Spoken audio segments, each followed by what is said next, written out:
Record. Okay, great.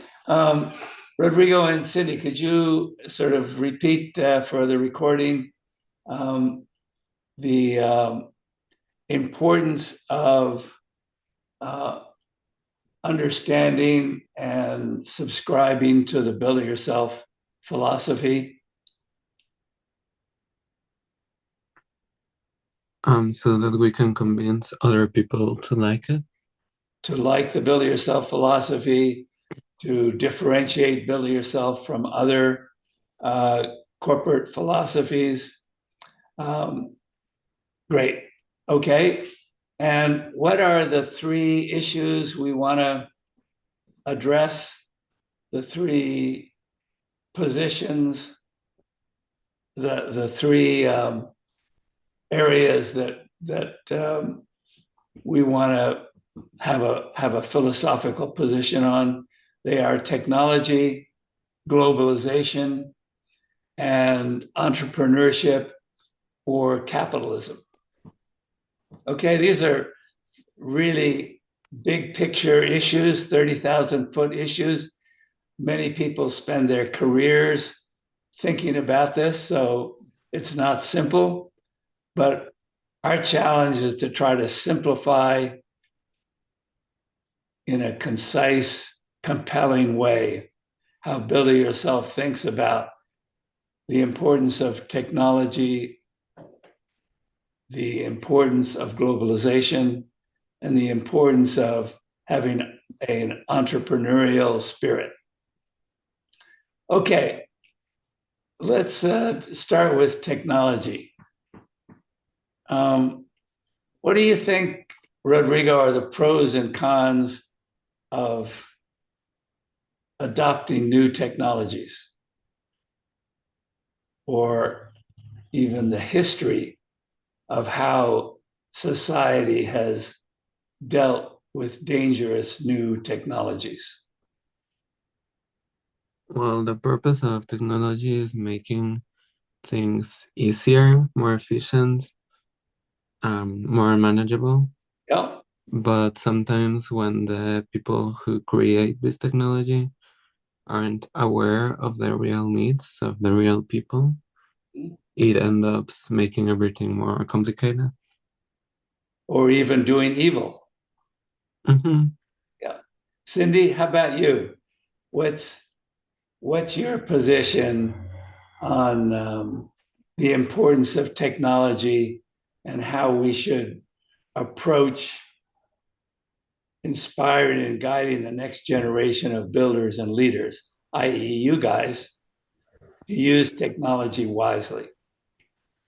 Yeah, like I think to have proper education for the next generation, um, to guide them and to like share the ethics and everything, not just like using them to do bad things and everything. Great, great. Ethics is very important. Um, and, and our future leaders, future builders, future engineers, they not only should be taught how to do calculus, but they should be they should spend time learning right versus wrong, good versus evil, or ethics. Um, Another way we think about the position of technology at Build It Yourself is that art should really lead technology. And when we do a Build It Yourself project, the first thing we do is what? Rodrigo, when we do a Build It Yourself project, first thing we do is Define the goals. define the problem and the mission. Mhm. Correct. And that's all about really art, philosophy. Um, it's so that's when we say art should lead technology, um, culture, philosophy, ethics should come before technology. Is that reasonable, guys? Mhm. Okay. All right. Um, what do you think about the pros and cons of globalization? Uh, it used to be 10 years ago or so, everyone was thinking about global communities, the United Nations, World Bank. How can we work together, all countries on the planet, to solve the pollution problem, to solve wars, to solve um, uh, evil, nasty, terrible epidemics. One country can't solve those problems by itself. It has to be a global community. More recently, there has been a trend to nationalism. That is, protect your culture, protect your language, protect your music. Don't let your core values be corrupted by the values of other religions, other countries, other societies. What do you think sparked this idea of nationalism that a lot of people are starting to have? So that's the question on the table. Why does the world seem to be shifting from globalization, which makes sense in order to solve these really existential problems, pollution, disease, wars? They threaten our whole planet. And you can make a compelling argument that every country, Russia, China, US, Mexico, Canada, everyone needs to work together to solve these problems. However, what's driving this push, global push, really, to nationalism? What is the logic behind that? There must be some good reason for that. Otherwise, so many people wouldn't be trying to open that door. Put up walls, protect your culture. Anyone have any thoughts on the value of putting up walls, protecting your borders? I've heard some people say that I think they're called culture wars, Mm-hmm. um, like the gender um, norms and this nationalism, this feeling that the cultures are, um, how can I say it, like Threatened. threatened. Yeah, Mm-hmm. it's something that was induced so that people focus less on other more real issues. Mm-hmm. But are you saying, Rodrigo, that your music, your language, your pesos, your ethics in Mexico shouldn't be preserved? That everyone in Mexico should speak English? Everyone in Mexico should dance the rock and roll instead of the salsa? Well, I've never felt a really strong connection because like I didn't choose to be born here. I Mm-hmm. do appreciate that people like their traditions, Mm-hmm. but I also appreciate other traditions and Mm-hmm. other people's beliefs. Well put. Well put.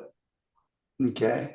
So you feel protecting your religion, protecting your language, your history is less important than being open to other ways of thinking. Yeah, because I mean, all of the wars that we're having Yeah. are caused because people don't want to accept that other people think differently. Wow. Well put. That's a compelling argument in my book. What say you, Cindy? Um, It's a complicated issue. yeah, I'm thinking. Well, when you have a thought, chime in. Uh, Yes, okay. the issue is it more important to be open to other ways of thinking or more important to protect your culture? Or is there a way we can do both? I think there should be a way to do both because if you're keeping your own culture and your own identity, it doesn't mean that you're not allowed to share any other like thoughts and stuff. Mm-hmm. Mm-hmm. So I think there definitely is a way to um accomplish like both. Mm-hmm.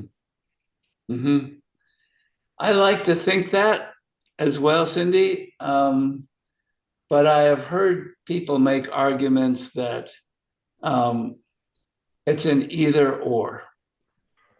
Oh, It's okay. not. I've heard people make arguments that you can't do both. That something has to be sacrificed. Some basic core principle of your religion has to be sacrificed in order to be open to the way other religions think. Mm-hmm. In some cases, religions can be mutually exclusive. Now, I've heard other people make arguments that that's not true, like Rodrigo says. But at some point, we all have to deal with this issue. Do we put up walls around our house, around our companies, around our countries? Or do we tear down the walls and invite visitors from anywhere into our house? Something I learned a really long time at school Yep. is the phrase of my freedom ends where yours starts. Wow. So I'd say that it's all right if people want to do whatever they want Mhm. while they don't affect other people who don't want to be affected. Yeah. Yeah. And that's something actually that I really like about the US, Mhm. and that it's a country built by migrants, by Mhm. people from very different backgrounds. Mhm. And for the most part, they people in the US like agree with each other in this. I mean, recently there has been a tendency Mhm. of, well, the nationalism to protect a Mhm. specific religion. Mhm. But the founding idea of the US is really beautiful because it implements this philosophy. Great. Great, Rodrigo. I think that's really well put, sincere, logical, and historically accurate. Um, yeah. Um, okay, great. Last issue, uh, and that is capitalism versus socialism, entrepreneurship versus um, communal communal living or communal farming. Um, any thoughts about the pros and cons of capitalism versus socialism, the pros and cons of entrepreneurship versus communal farming, for example? I think the like pros for like capitalism is that like you get to like own your own stuff, like you have more freedom because it's like the government and stuff, they don't really control yourself. But Mm-hmm. I think the cons is that like there would be a lot of inequality, I guess. Mm-hmm. Um because it would lead to like a lot of like, for example, maybe like wealth gaps, or even like just like about the culture and everything. Mhm. And for socialism, I think the pros is that like um everything is like equally distributed and everything, so basically everyone is the same. But the cons is that like people would not have the motivation, I guess, because they know that no matter how much they work and no matter how much like they thrive and everything, they still can't like achieve their fullest like potential and stuff, I think. Wow, very interesting. Um, may I ask a question, Cindy? Um, one might say that China practices socialism, no? Yeah. And would you say there are not wealth gaps in China? There is still wealth gaps in China because I feel like China is leaning towards socialism, but like maybe it's like 60% socialism but 40% capitalism. But for example, if we use like North Korea and everything, like there would be less wealth gaps. Interesting. Okay. Less. But still, you could argue that Kim Jong un lives a whole lot better than Yeah. most of his countrymen. Yes. Um, so I'm not so sure that socialism, there are many examples of socialism where there's really true equality. I mean, it might be interesting to study the Scandinavian countries. Um, uh, is there less? Is there more equality? More, um, yeah, in Sweden or Norway than there is in other countries. Rodrigo, your position on entrepreneurship versus or capitalism and socialism. Well, first of all, let me ask this: is entrepreneurship synonymous with capitalism, or is it possible to have entrepreneurship in a social system? If you define entrepreneurship as building something from nothing in order to get great rewards, if that's the way you define entrepreneurship, is it possible to have entrepreneurship in a social system? As far as I'm aware, entrepreneurship includes the idea of getting profit. Yep. So I'm not really sure, but I'd say it's very linked with capitalism. Yep. Great. Okay. I believe that too. So, what are your thoughts, Rodrigo, on the pros and cons of capitalism versus socialism? Well, I just remembered something that a teacher told me. Mm-hmm. I didn't fact check it really, but I think it makes sense that part of the success that China has had is that people don't aspire to be entrepreneurs, but they aspire to have a stable life and working in technical jobs. So maybe they aren't rich, a lot of people in China, but they do have a job, and this has led the country to have a really large workforce that is not necessarily cheap, but it's very large and very experienced. Mm-hmm. Mm-hmm. Some companies are moving out of China currently, but Yeah. well, yeah. Yeah. Uh, it would be interesting to do some fact checks on equality in the Scandinavian countries and um, how in China uh, socialism has done more good than capitalism. I just looked for the information, and China has a slightly lower inequality index than the US, but it's not very significant. Mm-hmm. Interesting. And how do they define equality? The richest 1% versus the poorest 10%, Mm-hmm. something like that. Mm-hmm. Okay. Um, Rodrigo and Cindy, I think this is a really interesting and important discussion. Are your thoughts? Is it worth spending time on this? It's fun to talk about it. And Yeah, Cindy? it's really interesting. Okay, great. I think it would be terrific if you guys would take some notes on today's discussion, and ultimately we'll put your notes in a PowerPoint. We have a PowerPoint on the Build It Yourself philosophy. It would be great if you could contribute to that PowerPoint. Mm-hmm.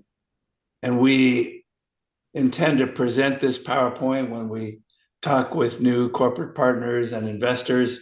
This is a differentiator. It's a key to the Build It Yourself culture and how we think about developing products. So, mission for next week, guys.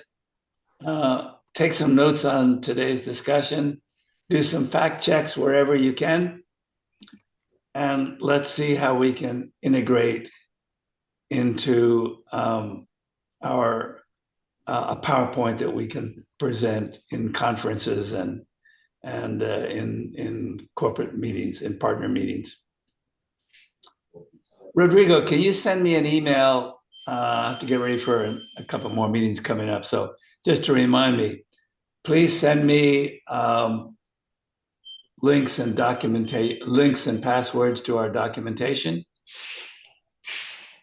and please send you guys also our PowerPoint on the BIY philosophy. Yes. Okay. All right, Cindy, Rodrigo, thanks for joining. Hasta la semana que viene. How do you say it in Chinese? Till next week.